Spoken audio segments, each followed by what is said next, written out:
இன்னைக்கு நேத்தன் இல்லை, ஆரம்பத்தில் இருந்தே இந்த கதையில் கோபிநாத் அவர்கள் சுயநலமாக தான் நடந்திருக்கார். எந்த இடத்துல ஸ்ட்ராங்காக பேசணுமோ அந்த இடத்த பேச மாட்டார். தனக்கு தேவை எதுவோ அதுதான் பண்ணுவார்.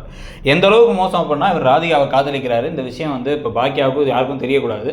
இப்போ ராதிகாவோட வீட்டு வாசலில் ராதிகாவுடைய முன்னாள் கணவர் ராஜேஷ் பிரச்சனை பண்ணிட்டு இருப்பார். பிரச்சனையாகி சண்டையாகி ஏதோ பிரச்சனை போயிட்டு இருக்கும். ஆனால் பார்த்தீங்க அப்படின்னா இவர் என்ன பண்ணுவார்னா, பாக்கியாவை கூட்டு போயிட்டு அங்கே காமிப்பார். பார்த்தியா எவ்வளோ ரோட்டில் இறங்கி சண்டை போடுது அந்த லேடிக்குள்ள உனக்கு என்ன சகவாசம், இவங்களாம் பேசாது, இனிமேல் அம்மாவுக்கு அதெல்லாம் பிடிக்காது அப்படிங்குவார். இறங்கி போய் ராதிகாவை காதலிக்கிறவர் ராதிகாவுக்கு அவ்வளோ போய் பிரச்சனை வரும்போது டக்குன்னு பதவதச்சு போய் ஓடி போய் காப்பாற்றினால ரோட்டில் வச்சு சண்டை நடக்கும். ஆனால் போக மாட்டார்.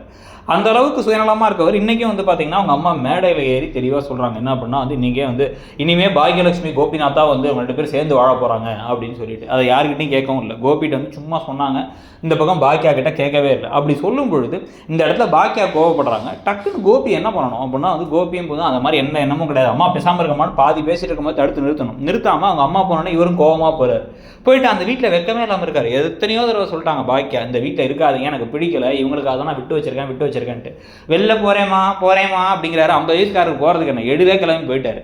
நேராக கிளம்பி போக வேண்டியதானே.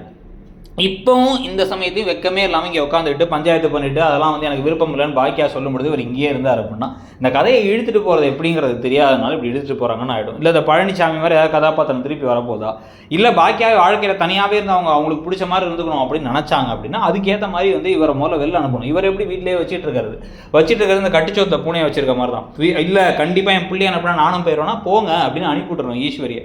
இதை விட்டுட்டு இப்போ திருப்பி சிம்பத்தி கிரியேட் பண்ணுறதும் அவங்க ஓவராக ட்ராமா போடுறதும் இவங்க பாவம் காயப்பட்டு போய் நிற்கிறதும், ஒரு பிறந்தநாள் ஃபங்க்ஷனில் கூட காயப்பட்டு நிற்கிறதும் நமக்கே பார்க்க கடுப்பாக இருக்குது. அதுக்கு ஸ்ட்ராங்காக அங்கே எதையுமே பேசவே இல்லை கோபிநாத். இப்போ என்னம்மா இப்படி பண்ணிட்டீங்கம்மா, அவளுக்கு ஓகே சொன்னால் நான் தாலி கட்டுறேன் அப்படிங்கிற மாதிரி வெட்கம் இல்லாமல் செயல்படுவாரா அப்படிங்கிறத பொறுத்திருந்து பார்க்கணும்.